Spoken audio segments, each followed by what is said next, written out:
তারা ডায়াবেটিস জনিত চোখের সমস্যা, কখন আসলে চোখের সমস্যা দেখা যাবে যাদের ডায়াবেটিস রয়েছে?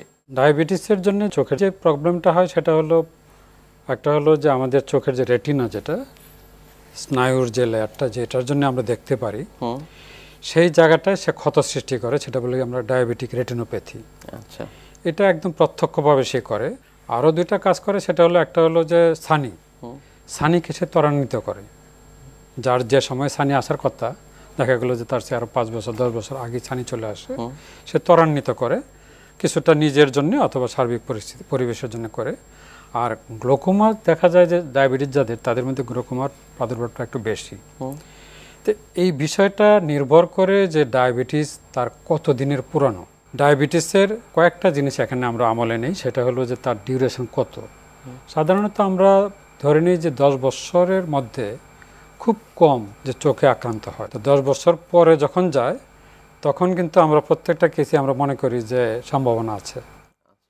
তো এটা হলো একটা ব্যাপার। আরেকটা হলো যে ডায়াবেটিস যাদের অনিয়ন্ত্রিত, তাদের বেলা কিন্তু এই ডিউরেশনটা খুব একটা কার্যকর না, দেখা গেলো যে অনেক আগে চলে আসে। এটা হলো একটা। তাহলে একটা হলো যে তার নিয়ন্ত্রণ আছে কি নাই, আর একটা হলো তার ডিউরেশন।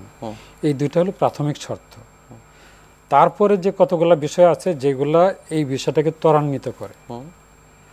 তো এখন যেটা করে সেটা হলো যে ডায়াবেটিসের সাথে যাদের উচ্চ রক্তচাপ অথবা লিপিড প্রোফাইল তার স্বাভাবিক মাত্রার চেয়ে বেশি, আমরা যেটা বলি হাইপার লিপিডিমিয়া, এই দুইটা কিন্তু খুব সরাসরি এটাকে ভূমিকা রাখে। কারণ হলো ডায়াবেটিস যেটা বেসিক্যালি করে সেটা হলো যে রক্তনালীর গায়ে যে ক্ষত সৃষ্টি করে, তাতে রক্ত প্রবাহটা কমে যায়। সেই একই কাজ কিন্তু কোলেস্টেরলও করে, একই কাজ কিন্তু উচ্চ রক্তচাপে করে।